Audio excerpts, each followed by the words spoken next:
is up, everybody? Welcome to Good Kraken's Death Ratio. It is episode 39 on Tuesday, November 5th. Did you vote? Go vote if you're watching this right now, if you can. More importantly, did you vote? Did you do it? Yeah, you can literally watch people. Twitch on your phone, like if you're waiting in line for the polls right now. Like my friend brought their Switch because they thought there was going to be a line for voting. So, I mean, some places there are. Some places are pretty packed. Yeah. I am your host, Devin Stanford, aka Brevin the Dude, aka the dismissed one, and I am joined today by two of my lovely co-hosts. And I'm going to start off with the one who is my beautiful little cherry blossom, Garrick Bartholomew Eaton. How you doing, brother? Pretty good, man. Pretty good. Back to being a working folk today. Spent a long weekend in Las Vegas and went and saw a concert with my mom and her husband. Like we went and saw like it's one of my mom's favorite 80s bands that like I grew up listening to a lot that I also ended up really like loving, called Tears for Fears. They're like one of my favorite bands. So we went and saw them over the weekend. They had like a 3-show stint in Las Vegas and all 3 of them sold out. The venue was pretty bitchin'. Bitchin' venue? Yeah, it was like 4 stories, was really had like a really cool design to it. It was called the Fountain Blue. It was like also inside like a hotel of the same name, but it was pretty sick. It was a good concert. Had like the audio quality in the concert was really good. Okay. They didn't play in the Sphere? No, the Eagles are there right now. So, I think they're there through like January. So I think they just kind of take precedence. Yeah. Dude, I wonder what it would be like to go to a show in the Sphere. It looks like it would be really scary to stand up in your seat. You know what I mean? Yeah, because definitely disorientating. It like has this like weird like the seats just like go up. Yeah, with no I bet rails you'd be a little in front trippy. of them. Yeah, I bet you'd be kind of bizarre. I mean, oh yeah, cool merch. I got my shirt. Oh, nice. Oh, hell yeah! I like that blue. It's good blue. It's good blue on you. It's good blue. Yeah, very nice. Yeah, and but no, it was a nice weekend. Did you do any gambling? No. Nope. Didn't even think about gambling. Actually, didn't even pop once. A quarter in the slots just to see what would happen. Man. No. Yeah. Like just didn't even. I've never like officially gambled like at to like pull the slot or anything like that. I mean, I've gambled, right? Like I've played gotcha games and shit, like which is a gambling mechanic. But like I've never gambled, right? Like I've never like actually bet money on anything. I don't think. I don't know. It's just never. That's just like a. I'm not like judgy like about it or whatever. No, it's just like one of those things that like it is like it just never called to me. Mm-hmm. I've done it sometimes, but not a lot. But like not enough to like lose money, really. But I've done it enough where like last time I went to Alani, which is like up in Washington, and I went there for my friend's bachelor party, and we had one friend that lost like $500 on that trip. See, but I think that's a big part. I think that's a big part about it for me is like, bro, that's risky. It's just so nah. It's risky, but you gotta like you know when to quit. You know what I'm saying? Yeah, you have to know when to quit. I mean, 100% that's true. I'd feel like if I lost like more than $50, I think I'd start to feel like then you'd be like, okay, you know what? That's it. Like, hey, that's it. No, yeah. we backing out. I was playing blackjack, right? I was playing blackjack. That every time I go to the casino, that's what I play. I play blackjack, and I'll hop around to some different tables. I started with $150. No, I started with $200. Gave $100 to my friends whose bachelor party it was. So I was like, "Hey, go have fun." You know what I mean? But I turned that $100 left I had into 700, and then I lost $100, and I was like, "You know what? I'm gonna stop now." You know what I mean? So technically, I walked away up like $400.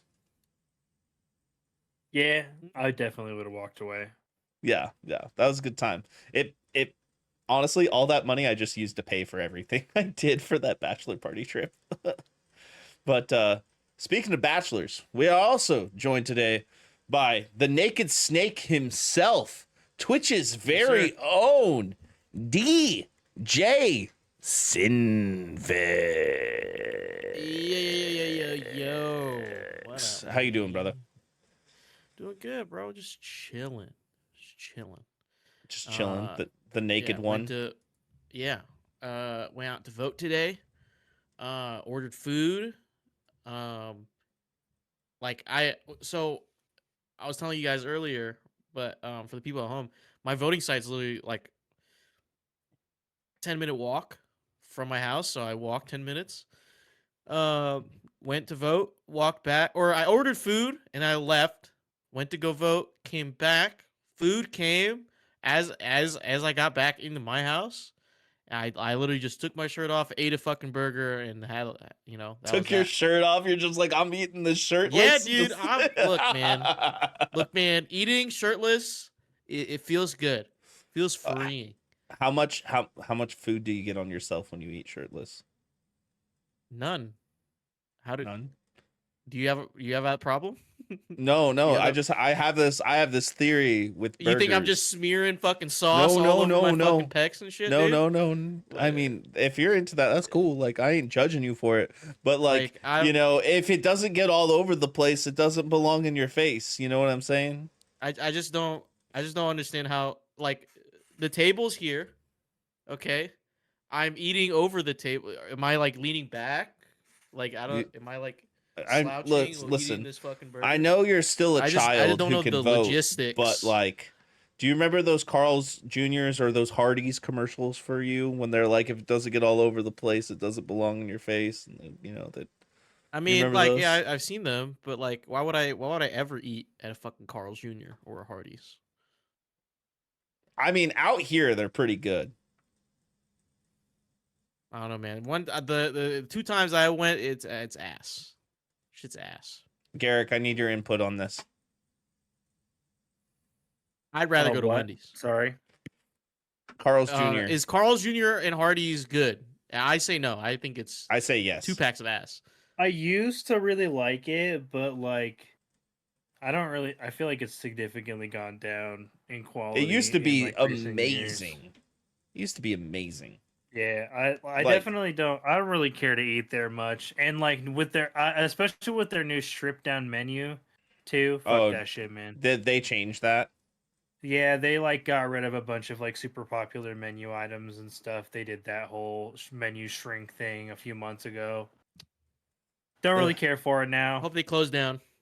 Yeah, that's disappointing because like there was a point in time in my life when I was living in Sacramento and I had an In-N-Out and a Carl's Jr. next to each other. Granted, this is like 13 years ago. This was a long time ago. DJ was still in elementary school. Yeah, probably. Yeah. I chose to go to Carl's Jr. over In-N-Out most of the time because back then it was better, in my opinion. Yeah. I feel like there's better options now than Carl's. I feel like the East Coast though, and like in like Southeast and stuff, I feel like you guys have more fast food options than we do over here though. You know what I'm saying? Are you sure? Yeah, because you guys got like steak. You guys got Whataburger. We don't have that. We don't have that here. You guys got Steak and Shake. You guys just started getting Cane's. So yeah, I see that. Cane's. We have Zaxby's. We have. Yeah, see, we don't have Culver's where I'm at, but like we don't have Culver's. East, there's Culver's. Yeah, we don't have that. We just got an El Pollo Loco over here. Okay, we do have that, I think. at least in I California. don't know if it's good. I've never ate there before. Dude, I can't recall eating there if I'm gonna be honest with you. I mean, we got the standards. You know what I mean? McDonald's, Yeah, Burger King, that's everywhere. Well, Popeyes. I don't think Burger King's gonna be around much longer, but um, I don't know. doesn't matter. I always hated the Whopper. I don't know why. Yeah. It's just. I used to like Feels their wrong. long chicken sandwiches. You know, like the chicken sandwich Oh the yeah, long those way. with like the Yeah. fucking dry ass fucking bread. That fucking dry ass bread. You got to get The- barbecue sauce or something for them, you know. But like I used to like Oh. those when I was a kid. But you know what I also like and don't like? More closures, Heart of the Cards, Guarding the Veil, and much, much more, because this is Good Kraken's Death Ratio, and we're slashing through the podcast space to be your source for all the nerdy video game news, reviews, and discussions that you want to hear live each and every Tuesday at 7 p.m. West Coast, Best Coast time, where Carl's Jr. is better than Hardy's. If you want to get ahead of the curve, you can head on over to our Discord channel, where you can submit questions and topics to the show, get exclusive content, and have early access to episodes before they go live on podcast and video services, wherever you like to watch or listen. But if you've spent all your credits at another shop, that is totally fine. You can watch us record the show live right here at twitch.tv/Good Kraken Show. That's for all you audio listens out there. If you have Amazon Prime, tell them, DJ.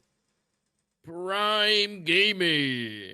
That's right. You also have Twitch Prime, and we would love for you to give that to us to help us level up our game. But you can also support us by going to our YouTube channel, clicking that beautiful bell and big red button, or by subscribing to our podcast channel by searching Death Ratio and leaving a review there. Garrick. Was We have some captain's orders for everyone, and you and me and DJ. we're naturally part of everyone, so Yeah. I think everyone should go vote. If you're able. Yeah.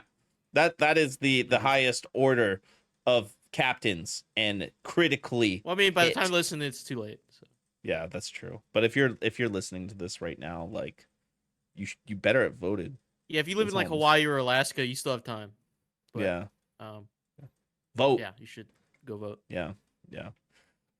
Guys, join us this Friday as I don't know exactly the head count or who is going to be a part of this, but we are reviewing this new Anthony Mackie movie called Elevation that is not showing anywhere by Garrick.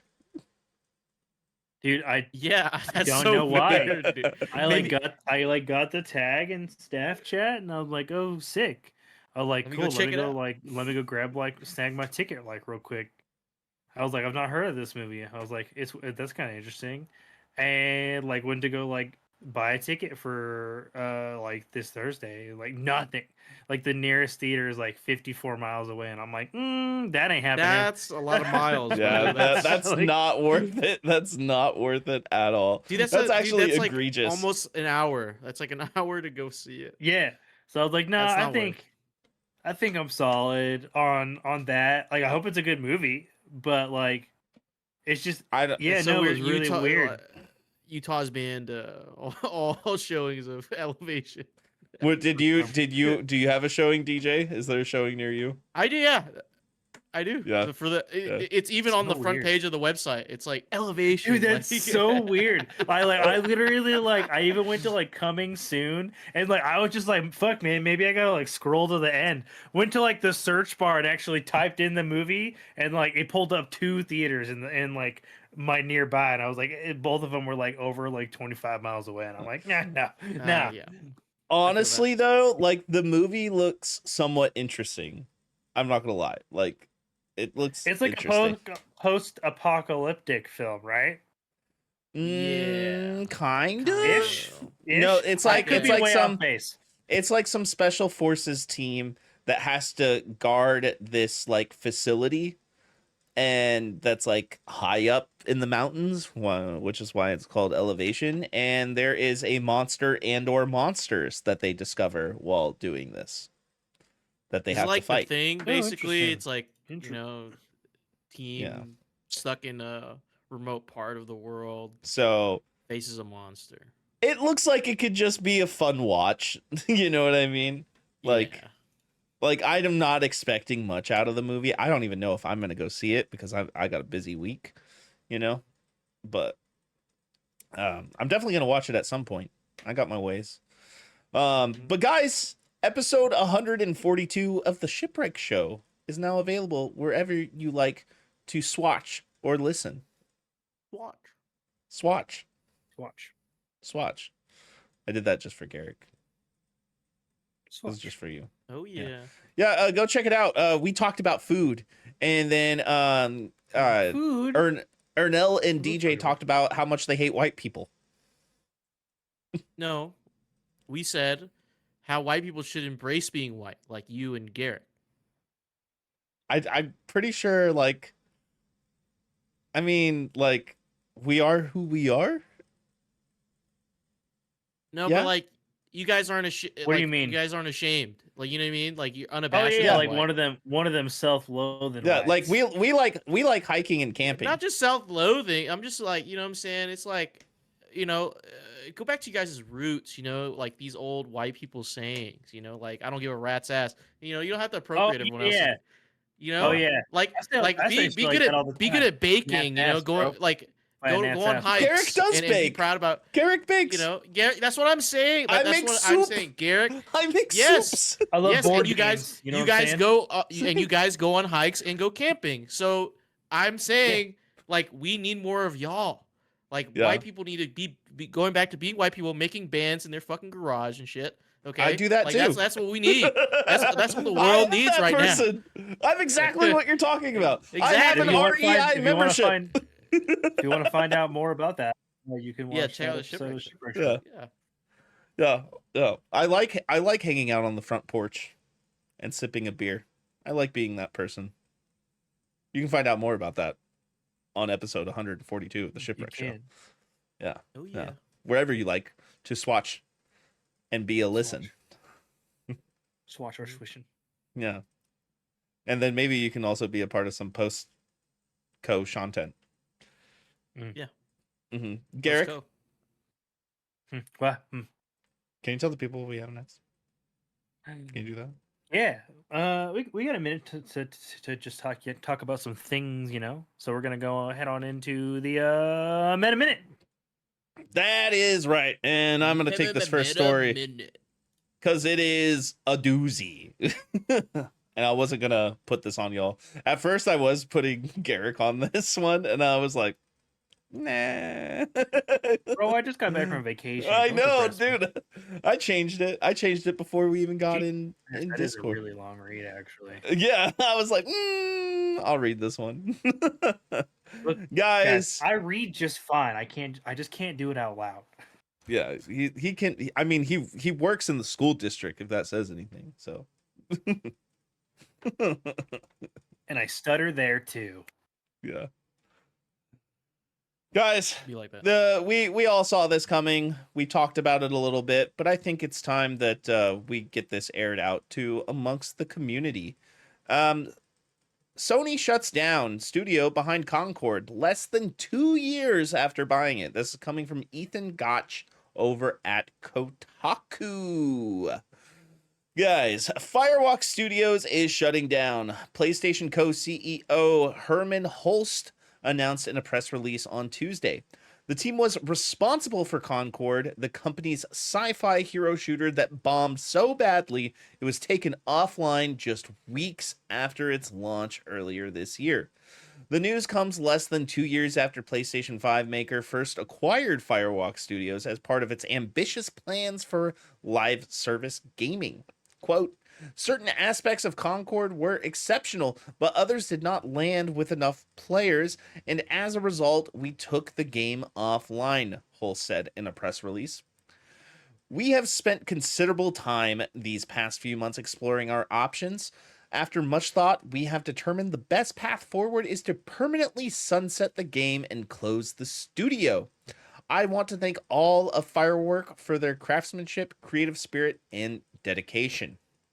Firewalk Studios was formed in 2018 as a few ex-Bungie developers working on a new multiplayer shooter under the umbrella of the gaming studio startup Probably Monsters. Formed by ex-Bungie CEO Harold Ryan, Concord was in development for years and picked up by Sony early as a promising prospect for its portfolio of planned live service games.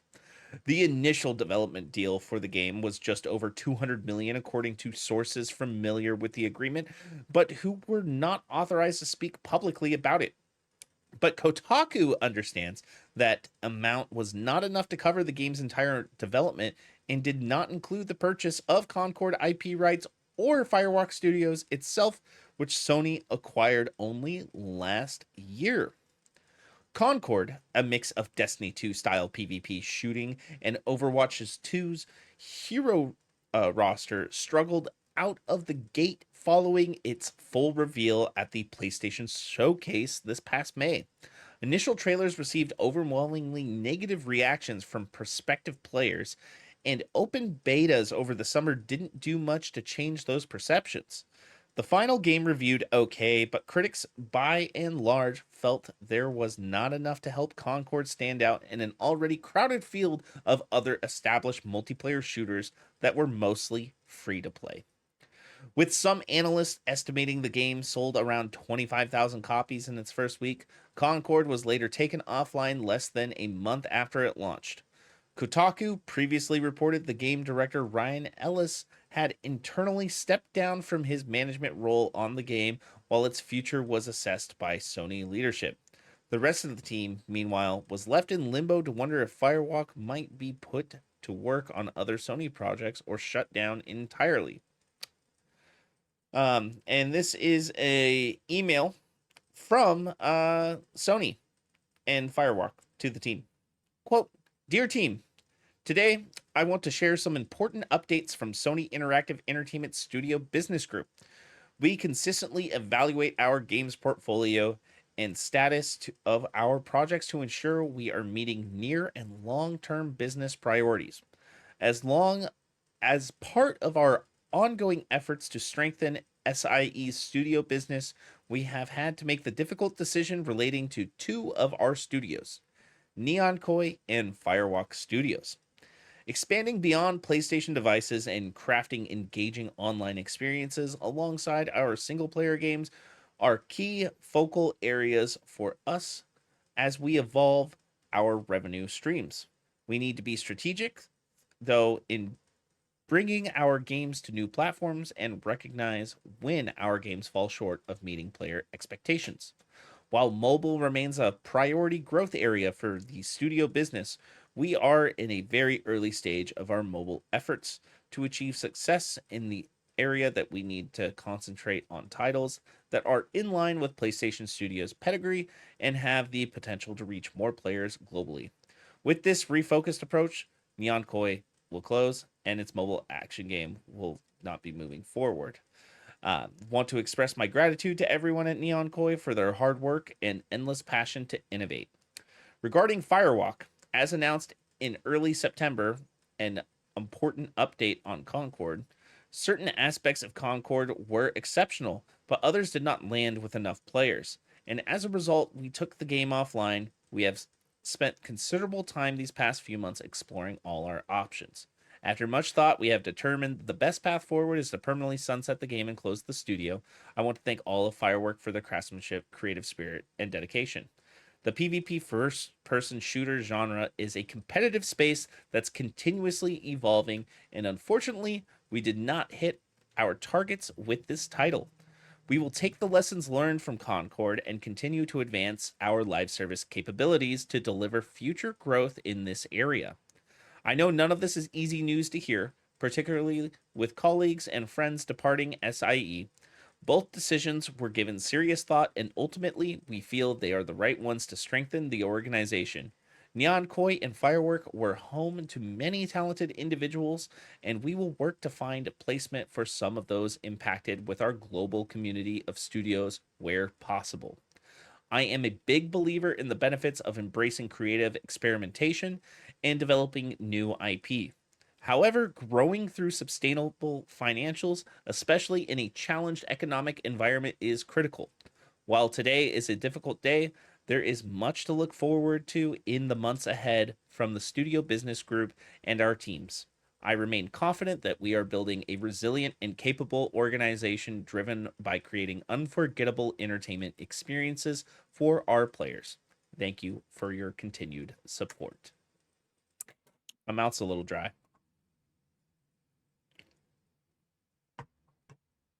Yeah. Yeah. That's just dandy. Imagine getting that email, dude. Bro, Like just this having to read that. is an incredibly long-winded way to say you cost us a lot of money and we can't justify supporting you anymore. Go kick rocks. Basically. Pretty much. While also Pretty- trying to sound positive and like maintain face for their stakeholders that are also likely reading that same email. Yeah. I wonder how many people within those studios actually remained under the SIE umbrella and actually got jobs at other studios and development I'm guessing it's like a companies. handful at best. Yeah. Yeah. I would like to see those numbers. Do we remember how big that studio was? No, I don't. I don't have any idea. I actually don't. Um, I'm looking that up. I totally forgot that that was a bunch of ex Bungie devs that left Bungie to create this studio. I totally forgot that.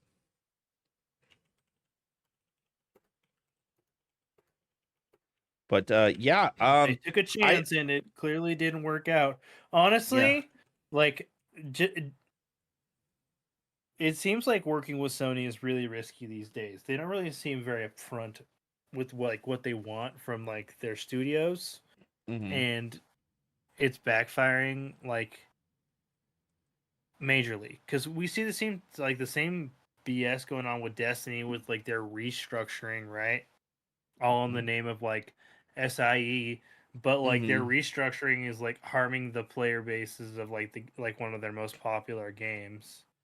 Yeah, I mean, I don't even play the game anymore. I have that game uninstalled, and I was a So many champion of that people, game. You know? so many people have dropped that game. Mm-hmm. Yep. Especially when they announced that they weren't doing any like big updates anymore to the game. I was just like, I have no There reason to play this. 2 people I know of off the top of my head that like play it, and every time I see them online playing it, I'm just like, you're the kind of person that would still play this game despite it being ass, and that tracks. Yeah. I know one person who still plays this game. Yeah, he's in the list of the 2 that I just referred. Yeah. Yeah. Yeah. But yeah, no, that which sucks because I have a lot of connection with that game in a lot of different ways.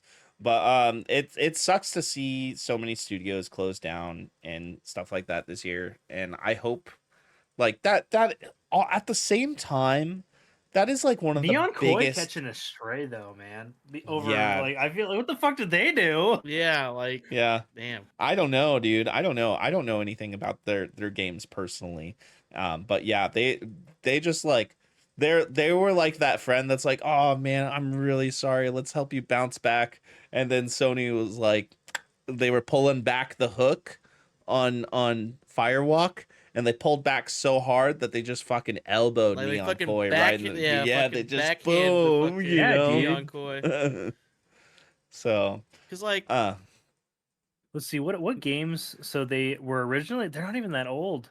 They would yeah, still be considered a startup in the U.S. yeah, Neon they- Koi Like is like the 2020. 50 Cent meme. Like, what are you saying fuck me for? yeah. Let's see. They're out of They Germany. literally didn't even get to release a game. Really? Yeah. Yeah, like this would have been like their first title. Germany and Finland. Wow, I can't believe they got shut down. Sony was just like, we're not That's doing crazy. anything with you anymore. Yeah, dude. That's crazy. Wild. Sorry, Yeah. Neon Koi. Literally just caught some fucking. They probably decided were so they- stoked. They were probably so stoked. They're like, yo, we just got picked up by Sony. We got funding. We're gonna do this. And then it's like Sony's like, we lost too much money, so we have to close down another studio as well. Dude, that's crazy. That's just so crazy. That's dude, what that, happened. They took Firewalk Studios out back to Old Yeller, right? But they subsequently ended up Dick Cheneying Neon Koi. That's great. That's a crazy statement. Yeah, That's a crazy statement. Yeah, that's a crazy metaphor for it, dude. Just saying a gaming studio got chained. Damn. Yeah. Man, that's crazy, brother. Sorry, guys. Yeah. It sucks to hear. I personally, I remember playing the beta for Concord and just saying like, ain't my thing, Yeah, But I don't care for hero shooters, so it would have been cool if it was just like a single player game, honestly, because I felt like the characters had enough personality to them. It should have just been like a single or like a cooperative like campaign game or something. Like. You know what it felt like it should have been? Something in league with like a Borderlands. Honestly, like that style of gameplay. Maybe not as wacky, but yeah, it should have been something like that. That's kind of what I am perceiving with it.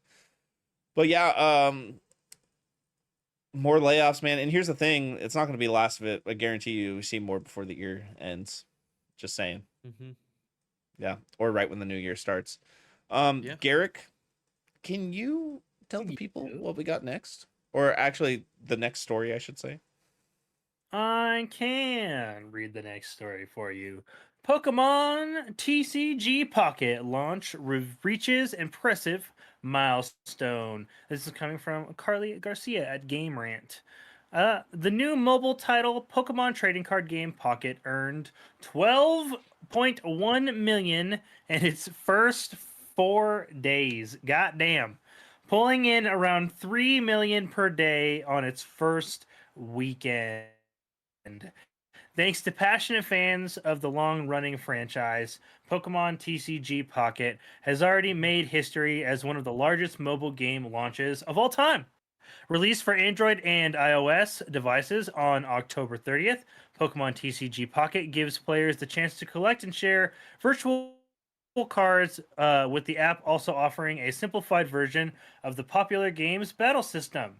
Pre-registration for the free-to-play mobile app went live in mid-August, with Pokemon TCG Pocket boasting 10 million downloads in the first 48 hours. Damn again. According to recently released numbers, players are eager to snag rare and exclusive digital cards featuring their favorite Pokemon, as the app has already smashed through a huge sales milestone.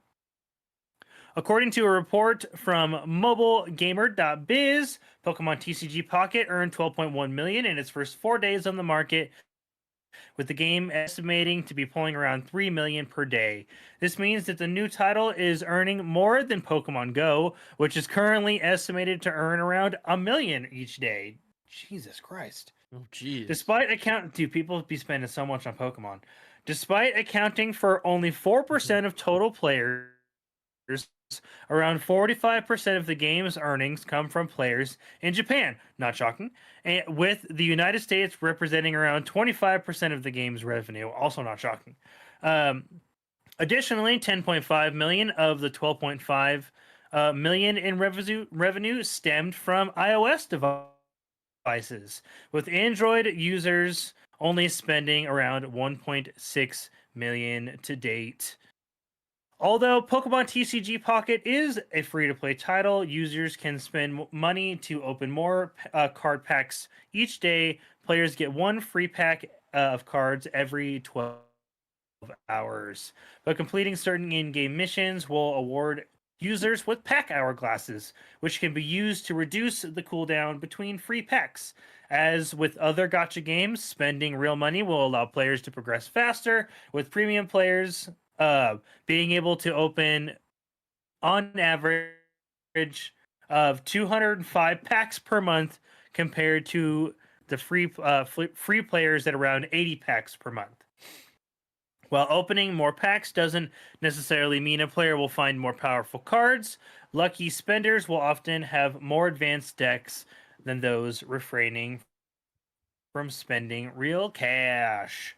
As Pokemon TCG Pocket continues to pull in new players, physical Pokemon cards are also seeing a boost in popularity.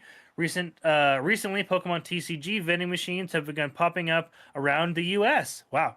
Wow. With kiosks currently found in 14 states, these handy machines come stocked with elite trainer boxes, booster packs, and other products, with the franchise still finding massive popularity over 25 years after the first wave of Pokemon Mania hit the US. I don't know about you guys, but I'm playing this game. What Dude. level y'all accounts? I'm level Let's 3. see. I started last night. Let me see. I started last I'm night. level Don't know what I 13. am. I'm level I 13. think you got me beat. I'm pretty sure I'm 10. I just started Okay. playing over the weekend. Okay. Me too. We- Me too. I have 366 cards. All right. So we spin it. Oh, wait, no. Can we spin? We're gonna spin it. Spin the Got carousel. 253 unique cards. We're gonna spin the carousel. Okay, we're gonna pick this one. We're gonna turn it around. Open it backward. Okay, what's the first one? Oh! Is that Oh, Alakazam! 1 star Dude! Alakazam. 1 full star art, brother, dude. full art Use Alakazam pull on art stream. borderless? On stream. Borderless Oh my on God, str- let's on just check out stream? the other Oh, dude, ones. that's wild. I Okay. didn't realize Oh, you could open the pack backwards like that. Yeah. dude. That's what I was so saying. sick. That's so Yeah. sick. I'm gonna do that from now on. Xander needs to get in on this shit because he loves to open Yeah, dude, Pokemon I he think packs. I loves think this I shit. think he does. Oh. I think he does. But dude, I so not only have I been playing this, but I've been playing Magic Arena. So like my card nerd level, I've been buying Magic cards, right? But now I'm sitting here, I'm like, do I want to buy Pokemon cards again? You know what I mean? Like I've thought about it. Wild, dude. Because you can get those huge Costco packs with like Dude, it looks. 20 I gotta boosters screenshot and a this deck. and Oh, send it yeah. to Crack Boys. Yeah. I'm gonna send it to Crack Boys so you guys can see full picture. Dude. Like, Yeah, shit's- this does have a few things over it that compared to Marvel Snap. I feel like actually being able That's to what I was saying. open, I was thinking about like that a earlier. free pack, like being able Mm-hmm. to open a free pack and like actually get to engage in like the pack opening sensation, right? Mhm. Because in Marvel Snap, like you just have like these bullshit boosters, and it does not feel good to get boosters in Marvel Snap for your cards, and then you just spend those boosters on Mhm. on like upgrading your card, which you then like basically just like use to engage in the loop to collect more cards. It's a very like you have to play to get more, and this you don't have to, you could never play the battle system at all. At Mhm. all. Yeah. You could literally just open your 2 free packs a day and fucking call it good. Yeah. And it feels good too. I have premium. I do have premium on it. I did it. I did like the 2 free weeks and then just like canceled it instantly. Yeah. I think Because I don't know that depending I want it that bad. I'm debating if I do want it or not. Like I'm It's enjoying on it. Steam. Like, If it's on Steam, I'll fucking. Go it's back. not I'm it's not- not on It's not. Dude, I if it think was it's on mobile Steam- only. Yeah, Ah, it's more. Fuck. And I don't think it'll come out on Steam. I don't think it It will. won't. It Yeah. won't. Yeah, because it's a Nintendo thing. You know what I mean? I recognize like the simplified version of like the battle system too, because they have like a board game version of that I use for remember my it. Pokemon Club. It's and it comes with like a little thing, and like you use like 1, 2, 3 points instead of using prize cards. Yeah. I yeah. remember this. There used to be a browser game for the TCG. Like I don't know if it's still up, but like I used to play it like when I was a little kid online. So like it had a very similar style, very similar battling style. You gotta get your Lapras EX booster promo packs, boys. Dude, on the I did event it. right I now. did it. I did it. I I already. need to I get beat. it. I did I need every to get single Lapras battle. I beat all of them. I got Lapras EX actually. Right here. It's Hell hard to yeah. see, but I got That's Lapras actually EX. that's actually like one of the ones I haven't pulled Lapras yet, and I haven't pulled the Meowth yet. Dude, But I have 2 Articuno EXs. 2 Articuno EXs. And I pulled a Mewtwo today. I pulled a Mewtwo today. I have a I- Mewtwo EX. But no, yeah, it's just like it's a very satisfying. I am not shocked that this is doing fucking crazy numbers on the app stores. Yeah. It's like it's very very satisfying, and it's like it. I don't feel like crazy punished as a free player because like there's 2 different queues for PvP. There's like a beginner queue and like a competitive queue. So like Mhm. there's also solo play, which is really fucking sick in this that like Marvel Snap doesn't have, and an Mhm. auto battle feature where you can literally just like push the button and it'll just play your fucking deck for you. It's like I don't know, it's got a lot going for it from like a mobile game standpoint that like I feel like before launching this, they looked at really heavily at Marvel Snap and they're like, okay, we got to do this better. Yeah. Yeah. And like initial impressions for this are uh really clean. It's not super like it's not overly complicated. There's not like a ton to get into. And I'm not shocked that like it's reached the milestone that it has. Yeah. Mhm. I have found myself doing the battles like quite a bit actually. Like Larry and I battled last night too. And it got to the point where like I busted out some cards and Larry went, "Oh fuck, I didn't think you would have that already." Cuz like I have a Dude, Dragonite yeah, deck. Geo I built has a dr- couple of fucking decks. Yeah, I built a Dragonite deck. And the second that I put Dratini in the field, he was like, "Wait, do you have a Dragonite?" dude, he was like, he was like, I have a Dragonite deck also. Yeah. Dude, that I want fucking- Dragonite, that I man. like to play. That's my Yeah. favorite It's fucking Pokemon. sick. Yeah. We'll have to after the episode. We'll have to share our full like our EXs and our full arts and shit. Share the binders if you Yeah, will. yeah, we need to add all each other, and then you can just look at the binders. You do have to make sure you set Yeah. your binder to public, by the way. Yeah. You do have to make sure. But yeah, you we'll do have to that. send friend codes. But no, it's not shocking that this has reached a crazy milestone in a short period of time. We're all enjoying it. I wouldn't be shocked if Xander and Ernell are also playing. I know Xander's playing. this. I don't know about Ernell yet. So- I know Xander is though. I know Xander is Yeah. for sure. Yeah. So Yeah. but No, good for you, Pokemon. Yeah. This is a win here for you. Yeah. Yeah, 100%. 100%. If only your mainline games could be as good as this. But I digress. Right? Yeah. Shit. Right. Guys, we're going to talk about some upcoming game releases. We're going to be pulling this off of GameSpot. So, starting with today, November 5th, as of this recording, we had Metal Slug Tactics on PS5, PS4, Xbox Series XX, Xbox One, and Switch PC. Tomorrow, November 6th, we have Monarchy on PS5, Xbox Series X and S, Switch, and PC. And we also have Planet Coaster 2 on PS5, Xbox Series XS, and PC. Another game coming out on November 6th is Run from Mummies on PS5 and PC. Then on the 7th, we have Death of the Reprobate on PC. And then we reparate. Yeah, there you go. Words are Reprobate. hard. Words are hard, okay? Oh, dude, I struggle with them often. I get it. Listen to me be a 6th grader and sound them out. It's fine.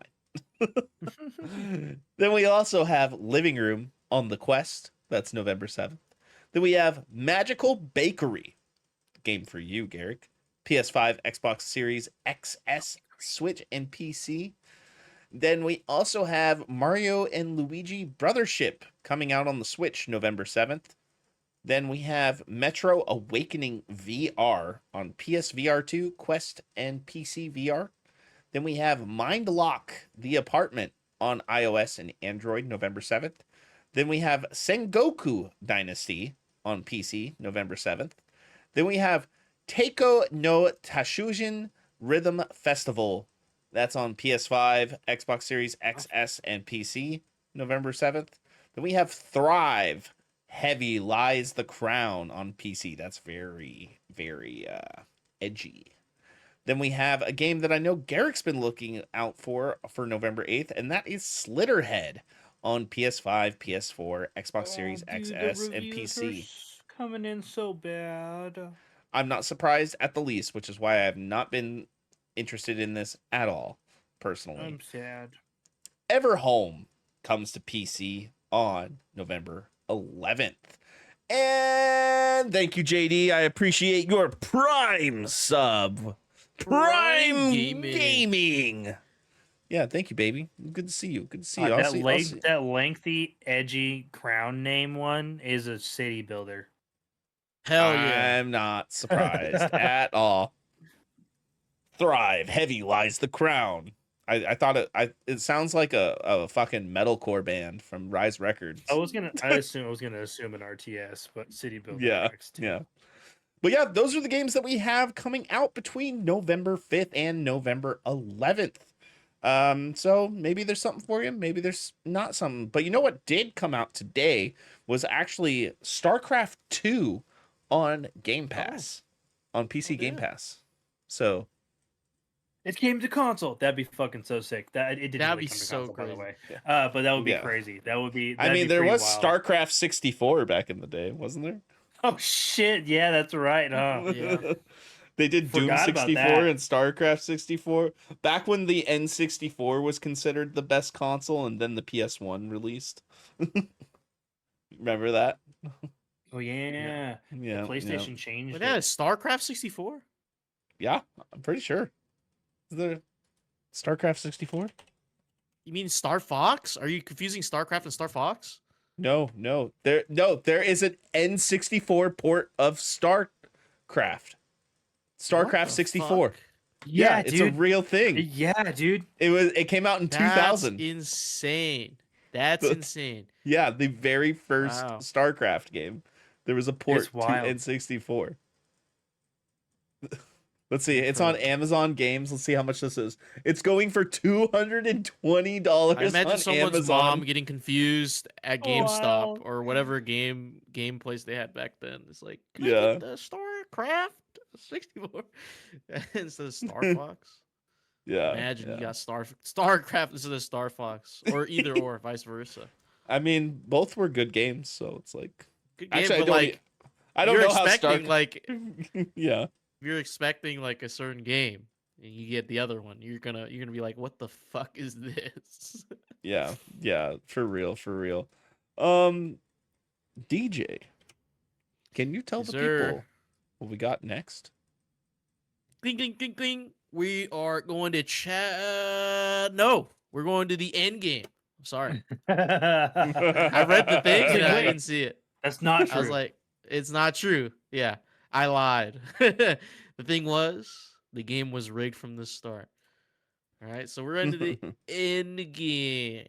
That's right. This is our headlining segment of the show. Yeah, And dude. today we have a game that DJ's been playing. I was supposed to sir. play it, but things happened. But I am going to play Mhm. this game. A few comments from some journalists I like kind of got me a little more interested. Yeah. Yeah. I'm definitely Hopefully my review could either sway you to play it or not play it. Yep. And that game that DJ is talking about is Dragon Age the Veilguard. Yes, I have- sir. Dragon I have Age the Veilguard. One question for you, DJ. To start out, yeah. How many hours have you got into it?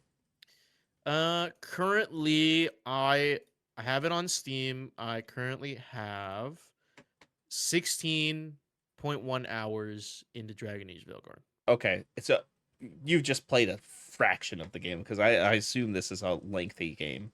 But like when you know me, when I play games, I Mhm. fucking play them, dude. I fucking Mhm. go all out. So those 16 hours really felt like fucking 30 to me personally. Yeah. But Yeah. yeah, no, I've gotten a sizable chunk of the game down enough It is to much to shorter than yeah. Inquisition. Inquisition. Okay, because Yes. Inquisition's like 100-hour game. I'm gonna Yeah. guess So Veilguard's like 50, I'm 60? like at 80 the for half. like it's like I'm 30 almost to at the 40 for halfway point. campaign, around 80 plus for completionists. Okay, okay. Yeah. So I like that. I like so that. That's how Final yeah, Fantasy that's a 16 good is. size. That's a good size. I mean, I'm like, in Mass Effect, like, there's always that one mission that, like, uh, that's when like the game shifts over to a That's where you are right new now. part. That I literally just got finished with that earlier today. So like, Oh, yeah, okay. yeah, Okay. with completing side stuff. So yeah. Okay. Okay. All right. Well, let's get into it, man. Give us your hands-on first impressions with this game. Yeah, man, Dragon Age the Veilguard has been very polarizing come to its release. I mean, you got so many people saying they love it, they hate it, longtime Dragon Age fans, new Dragon Age fans. This game, and I had to tune it all out. I think I just had to get the game in my hands. I remember when we saw the reveal a year ago, right? Um, we people clown on the art style, and we were kind of concerned, like, oh, what would this game kind of be? We didn't. I like remember when we were watching the trailer and they were introducing some of the characters in that like bar scene. We're like, none of these characters look interesting. Like, they don't look like somebody I would want to talk to or listen to. But I will say, playing it for myself, buying the game for myself on Steam, playing it for myself, I am having a lot of fun. Um, this is my first Dragon Age game, so let me preface. I do own the other Dragon Age games. I was planning on playing the other ones leading up to this game, but I just didn't have enough time. So I'll probably revisit afterward. But Dragon Age the Veilguard puts you almost like not immediately after Inquisition, but definitely like there's some time pass, but it's definitely after Inquisition. So, you play as a new created character named Rook. And in Dragon Age fashion, you get to choose your background in the terms of what faction your character is aligned with before the story starts. My character is I chose them to be a Grey Warden, so that determines your surname as well. Hell yeah. So, Grey Wardens are the shit, dude. and yeah, so and I chose the warrior class, so I'm sword and shield and fucking big ass swinging hammers. Um, so the Grey Warden story, you were a part of the Grey Wardens, but you were casted out after making a decision to save a town that went against the first Warden's orders. So you're kind of like, you weren't like ostracized by the other Grey Wardens. You're kind of like, you kind of just got punished. You're like, okay, go do your own thing, man. Okay. All right.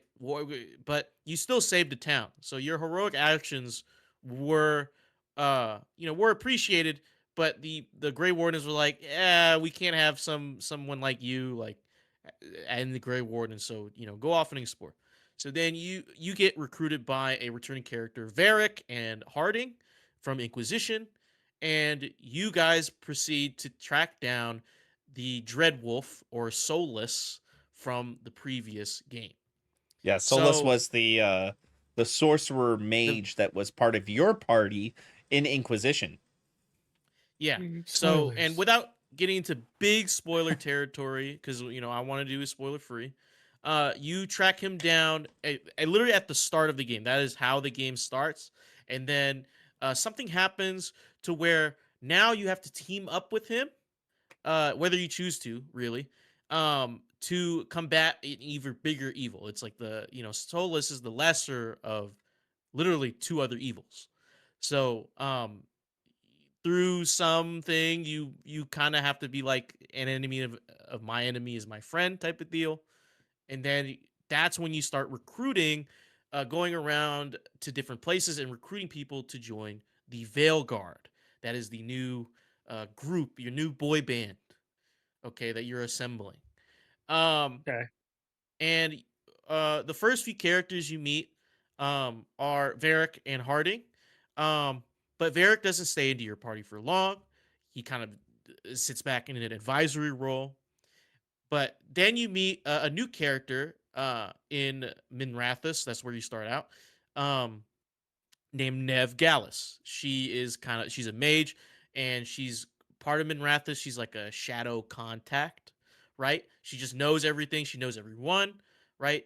And she has like an air of like like kind of like underworld royalty, if that makes sense. Mhm. Keeps it clean, but gets her hands dirty, if that makes sense, right? And we've seen a preview of her in that early trailer, and at first I wasn't really interested in this character, but then as soon as I heard her speak and her dialogue, um, I was like, okay, I get it. I actually really do like this character. And you'll find that with a lot of the characters that you end up meeting, it's kind of like maybe first impressions, you might not like their design, right? But as you get to know them, like BioWare's writing is good still. It's still good. Um, it's still good, but it's also still BioWare, if that makes sense. Um, Mhm. that I thoroughly enjoy talking to my companions. But there is an air of like the dialogue seems to be very I was trying to find the word, like sometimes very PG-13ish, if that makes sense. Like it's like characters talk to your character or like about a situation um very matter of fact, like, or like just very obvious, like, oh, we need to do this to help this person, you know, like, um, it's kind of like when I say PG-13, it feels like a PG-13 movie where like it's like they try to explain it to you within dialogue what's going on, but it kind of makes you feel like you're a child, if that makes sense, Oh, like they're there's like speaking to a child. it's really heavy on like exposition. It's not heavy on exposition. It's more of so like within dialogue, sometimes it feels like people are talking to each other like they're children, or like just Mm, explaining things that really don't need to be explained, or like the dialogue direction seems to go that way sometimes. But like gotcha. sometimes it's like bad at, like sometimes it shifts back to that classic like BioWare dialogue that we really love. And it, like, things are implied, or like somebody's hiding something. There's emotion in it.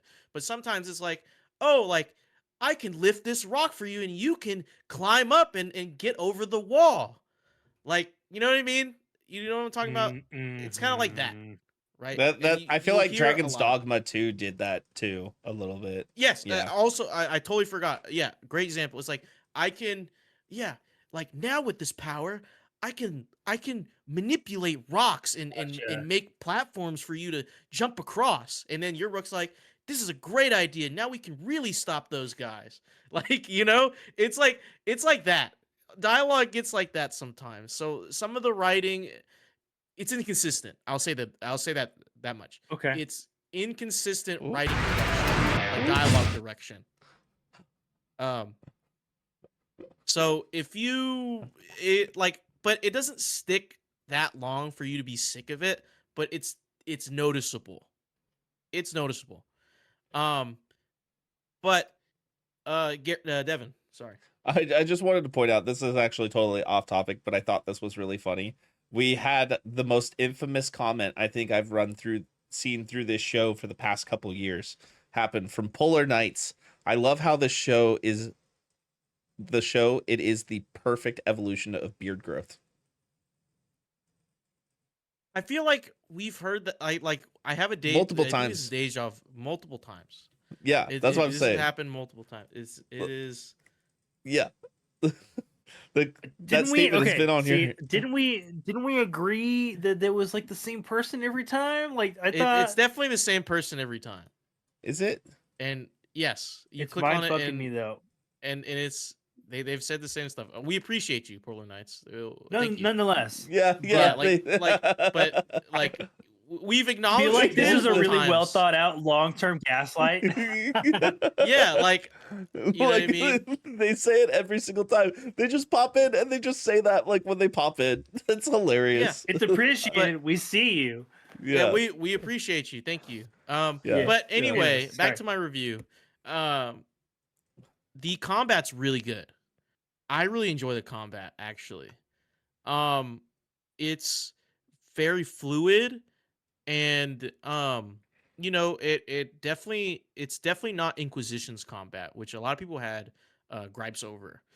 It's more involved, you know, like Mhm. you know left It's click action heavy. to yeah, it's action heavy. It's very action heavy, and I'll get into that later on into this review. But it's action heavy. I played a warrior class, so you get like a shield toss, you get like heavy like shield bashing, you fucking titan stomp the ground, and this AoE, and like you can do like perfect blocks, and then like uh the skill tree is immense. I actually really enjoy this like branching skill tree. So when you choose a class, you get to choose between mage, warrior, and rogue. So um with that, you can branch into 3 specializations, so subclasses really. So when you get in game, you're presented with this huge skill tree, right? You can go up to the right to towards work towards a specific progression, or you can just kind of take any of the skills in between. Now, to get a specialization, you need to be level 20. So like you're just working around the tree until you know you get to that point. But um with the warrior, there's 3 specializations. There's champion, which you kind of channel like gray warden energy and shit like that, and you fucking you like there's an ultimate ability that you have. You fucking blow a fucking war horn, and fucking blades rain down from the sky in a straight line, dude. It's fucking sick. It's fucking sick. But and then there's reaper, which you channel like soul energy, and like you get like this fucking scythe, like, and you start swinging this shit around. You can make a soul tornado. Um, and then there's Slayer, which involves like the more two-handed weapons, and you start fucking wailing on people, just spinning and going crazy, and like fucking smiting enemies to the fucking ground. And it's really cool, and you get a lot if you do the extra content and like go for solving these extra puzzles in the world.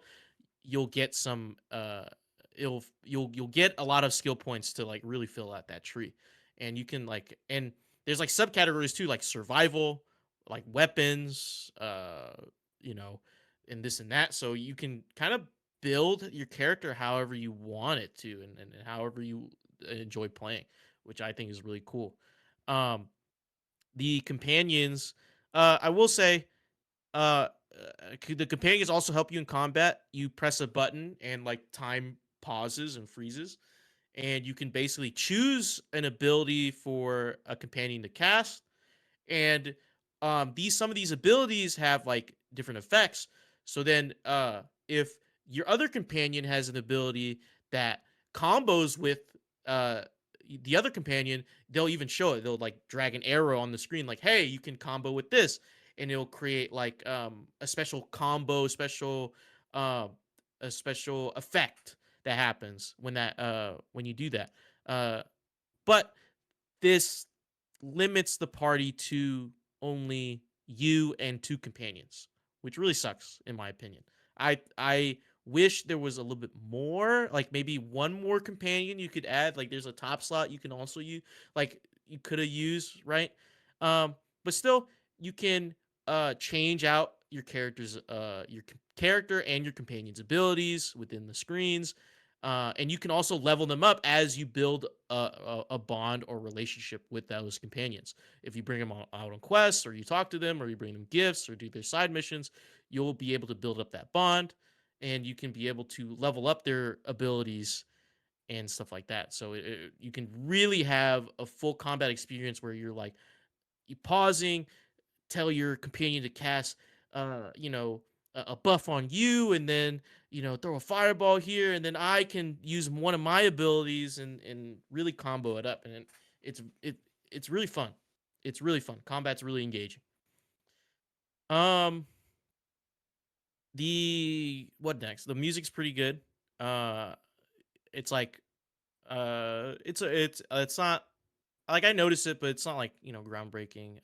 Sound design's really nice. I really love like whenever I get a perfect deflection, it feels nice. Like the fucking like Mm-hmm. and the spells look incredible. Like the effects look very like flashy and it feels impactful.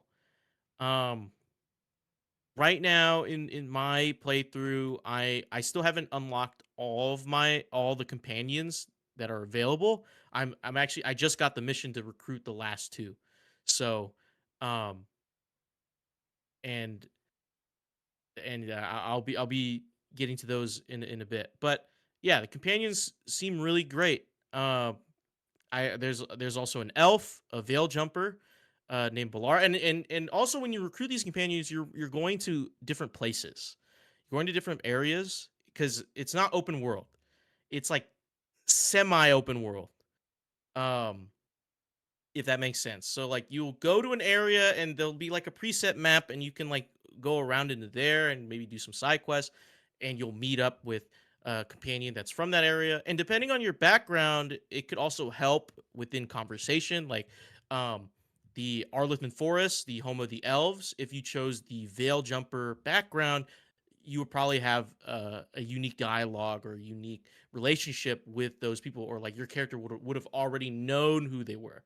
Like I chose the Grey Wardens, and we went to recruit a Grey Warden. His name is Davrin. He's a monster hunter. Shout out Garrick. Um, and as soon as you arrive, my character recognized the two characters that they were supposed to meet right there. And and they were talking like they were lifelong friends. So I love there's a lot of RPG variety. like flavor choices like that. Like Yeah. Me Cyberpunk too. also did a very good job, like Mhm. making like your background choices like impactful to your gameplay in some way or another, Yeah, or at least and feel immersive, right? If not impactful, right? yeah, it definitely feels immersive, and I really enjoy that. And also, oh, the visuals. I know a lot of people have been. I've seen a lot of people have been caught up on like how Dragon Age: The Veilguard looks. Me personally, I actually really enjoy this art style and art direction. It feels very cinematic, especially when you see your character. The character creator is very in depth, and when you create a character in other games, your character seems out of place. You know, Yeah. Veilguard doesn't feel Yeah, that way. that protagonist ass look that you can't seem Yeah, to avoid. or like like I know, like you look at a character and your character and like I know you're a created character. Like you don't look like you belong here. But with the customization in Veilguard, whatever you choose to do, like it Mhm. looks like your character's supposed to be there. Like you look like that's what the developers designed the main character to look like. It feels weird. Like it's a weird feeling to just see my character and see my character just feel natural within this world, within cutscenes, within dialogue. You know, it's super weird, but it's also very immersive. It's awesome. It's like my created character was like someone else created it. It's weird. Um, and yeah, it's this game's been really good. Um, I don't know what else to say. Uh, what else to point out? Um, Do I you mean, do you have guys have any any questions? glaring issues with the game that have been like things that have come up repeatedly, or even like it was like one big come up where like it notably like drew you out of the gameplay, or like it took you like or like took you out of the immersion of like the experience, whether it be Uh, like bad writing or like poor mechanic execution, I bugs. think I haven't run into any bugs nor any performance issues actually with this game. This game has been running really smooth, and even on medium Good stuff. settings, it's it's beautiful. This game is really nice to look at, even on just Yeah. medium settings. Um, and it Okay. doesn't even look like medium; just looks like ultra to me. It just looks really nice. I will say, like the thing I harped on earlier about some of the dialogue and the writing feels very PG-13-ish movie esque. Like that does take me out just a tad bit. But then you'll keep playing a game, and then something will reel you back in, right? Something else will reel you back. Excuse me, reel you back in to the game. Um, Also, I feel like I saw someone on Twitter say this. This game respects your time a lot. Like I think this game is really like, you know, as a fan of long RPGs like Baldur's Gate 3, okay? I think this is also a breath of fresh air for me. I can get in, I can play a little bit, and then I can take a break. I don't feel like I have to keep of course like the game hooks you to keep going, but it's like, I can still put it down and be like, okay, and I can come back to it, and like, I know it's not gonna go anywhere. But also, what's really cool is that the save states in your game, uh, whenever you make a decision within dialogue or within dialogue with the companion or what have you, the game will actually make a temporary decision save, and it's listed in your save volume. So Oh, like, that's interesting. yeah, so like let's say if you just wanted to explore a decision within dialogue that you really wouldn't go for, So you you don't have can to go with save it. scum it, dude. Yeah, you have to The, save the scum it. They saved it developers for you. know what it's like to be a player that wants to take multiple choices or like Yeah, try to like strive for like their preferred outcome on their playthrough. I yeah, appreciate the fuck out of that, dude, because like sometimes I've definitely made some shitty mistakes in the game or like on like a dialogue or a story bit, and I'm just like, I literally have to fucking replay the whole story to fix this fucking save file now, yeah, and that feels shitty. yeah. And I think that in this game saves a lot, and you don't even notice it.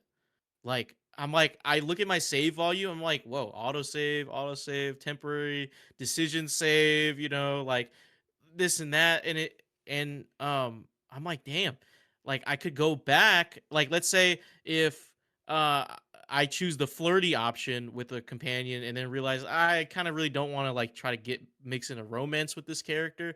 I can go back into that temporary decision save and then pick something else. Which I think is really cool.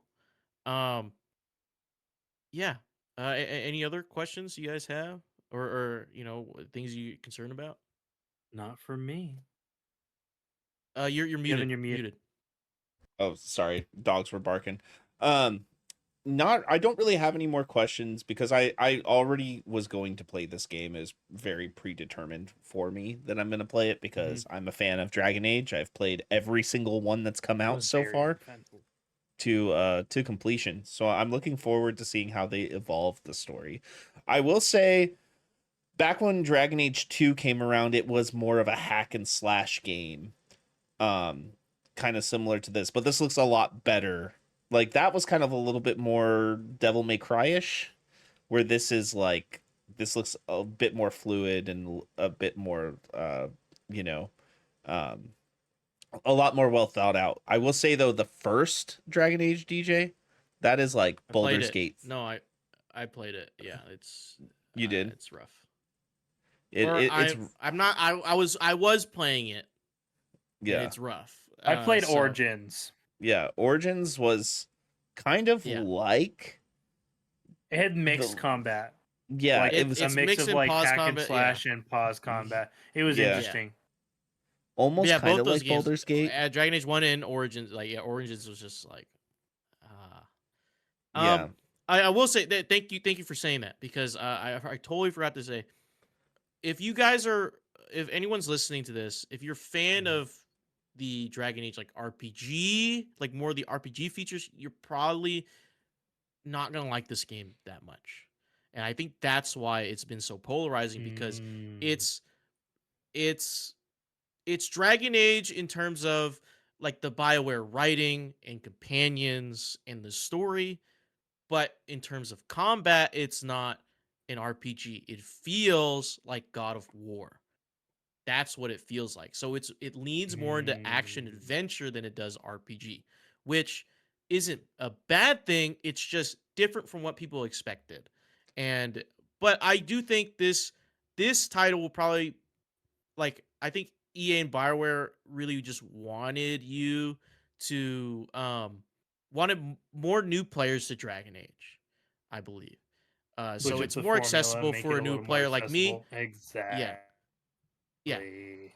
So Mhm. I enjoy it a lot. I know maybe long term Dragon Age fans won't enjoy it as much, but there's still a lot here for you um to have fun with. I think I really enjoy the characters a lot so far, and the way the story's been progressing, and how your character fits within it. Um, it's really funny. So like, um, you'll make choices in dialogue, and they'll pop up like on the left side. It's like, you and this character notice how you were assertive in this conversation, or like that you were doing this in conversation. Um, there's a moment. There's my favorite one.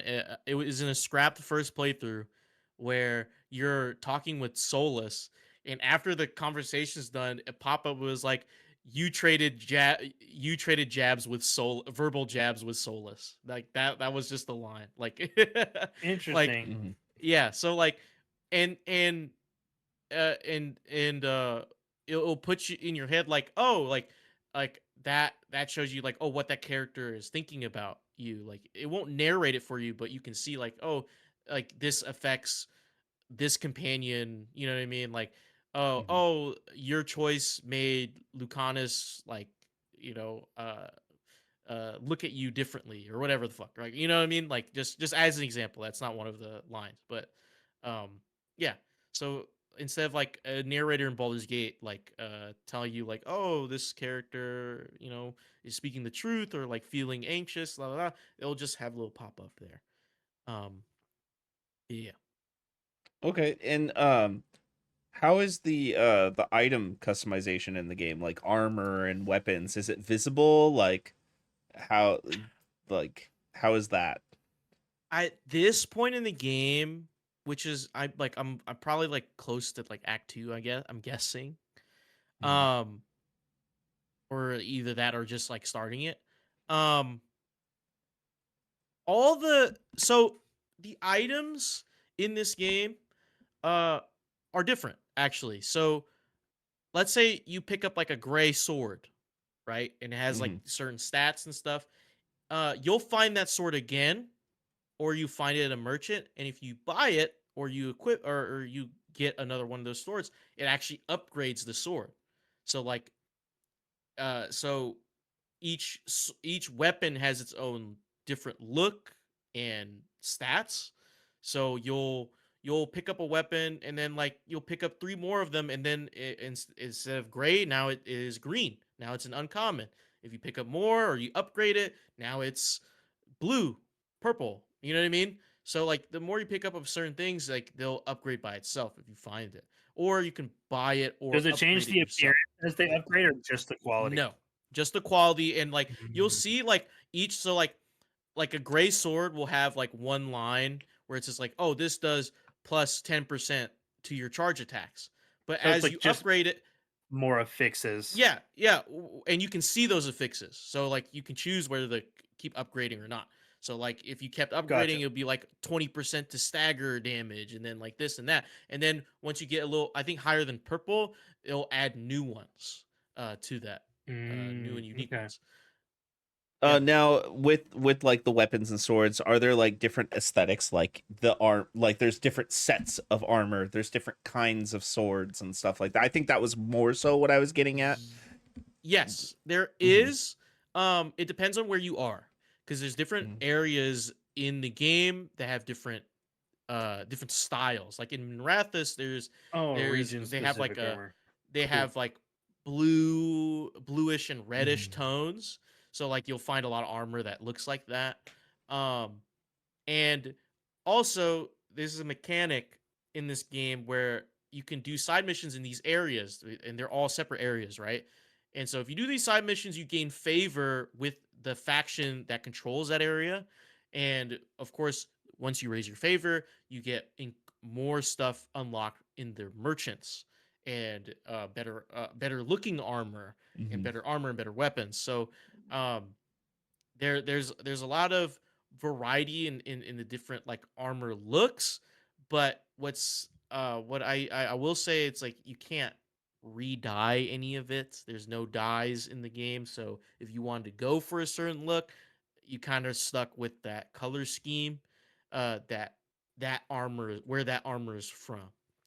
Mhm. Um, there is an appearance changer, so um, you can go and whatever armor you're equipped, like you can click on like a helmet and you can choose a different appearance for that helmet, and that will stay like that.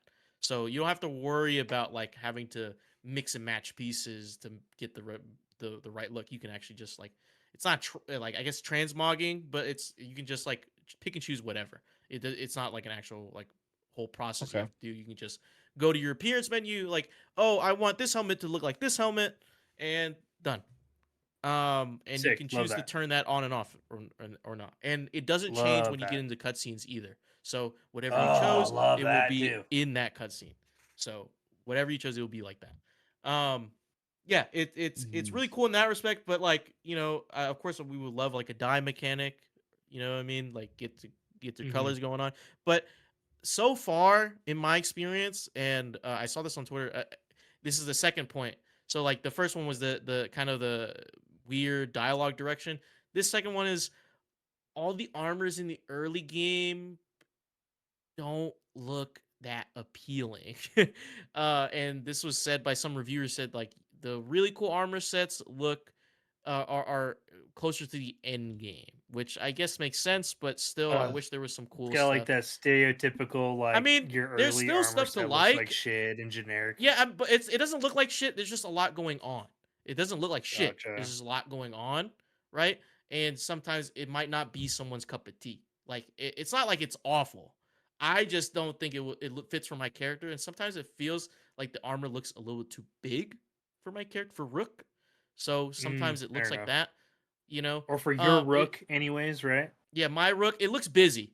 Definitely looks busy. Most of the armors look pretty busy, unless it's like light armor or like you're a mage, kind of looks flowy, but still a little bit busy in some areas. Um, Okay. but I mean, I don't hate all the armor. I've been just using the pre-order armor. Looks really nice. Still busy, but like still looks pretty nice to wear, and I've just been using that the whole time. I haven't found an armor that looks amazing yet to just wear. So I've just been fucking around with the appearances and stuff like that. Okay. Okay, cool, cool. Well, DJ, I think you've said a lot about your experience so far with the game. If you were to give it some sort of score with your experience so far, where does this land for you? I believe Dragon Age the Veilguard is a play it now, because despite it being um, like not considered by many Dragon Age fans not a true Dragon Age game, I believe is still a great game regardless. There's a lot of great characters to meet, great dialogue to have. There's amazing and engaging combat for you to enjoy. Very action adventure, very God of War like, especially if you're playing the warrior class. You're throwing your spear just like Kratos, or not the spear, your shield like Kratos. And like, oh, there's a cool fucking skill. You can like throw your spear, and if you like perfect time when it comes back, you can launch it back again. It's so sick. It's so sick. But yeah, no, there's so much to do. Like the skill tree is pretty diverse enough to like, change up your build however you want. The customization, character customizer is really nice, very in depth. Um and this game just looks really, really good, and performance has been amazing on PC and on Steam. I haven't had any performance issues at all. I haven't even think I had a frame drop or anything um, Hell yeah. during my whole Love time that. playing. And if I did, I didn't even notice, because it was just it just felt so smooth. But yeah, I go play it now. If you got the money, go play it now. Sweet, sweet. I will play it now. Guys, you heard it first. That is a play it now from DJ on Dragon Age the Veilguard, and I'm sure he'll be following it up after he completes the game. Mm-hmm. Mhm. Yes, sir. We're going to talk about our schedule for the rest of the week. Splash Damage this Wednesday. Not a zip, nothing. We just decided to take this week off. No big deal. You catch us. Yeah. We'll be playing games. Hang out with We'll us be in the back. Discord. Hang out with us in the Mhm. Discord. If you're You listening want a Discord? to this on the 6th of November and you ain't got nothing to do, I guarantee there will be a few of us in the Discord. So come kick it. Come kick it. Thursday, we're doing nothing because Friday, we are doing a spoiler-free review of Elevation on 20,000 Films Under the Sea. And unfortunately, Mm-hmm. Garrett can't see the movie. He just can't. Yeah. Just can't watch Utah He's is not allowed. put a Just can't watch tariff on Elevation. Yeah. Yeah. Yeah. Yeah. So it's just not happening. It's just not happening. Yeah. Guys, let us know your thoughts on Dragon Age the Veilguard if you've been playing it, and we would love to hear about it in our Discord. But for now, this has been Good Kraken's Death Ratio, your choice for all the nerdy video game news, reviews, and discussions that you want to hear live each and every Tuesday at 7 p.m. West Coast, Best Coast time. If you liked what you heard, you can head on over to our Discord channel where you can submit questions and topics to the show, get exclusive content, and have early access to episodes before they go live on podcast and video services across the digital sea. But you can also support us by going to our YouTube channel, clicking that beautiful bell and big red button, or by subscribing to our podcast channel by searching Death Ratio and leaving a review there. We have to go, but until next time. You ever Dragon Aged your Veilguard?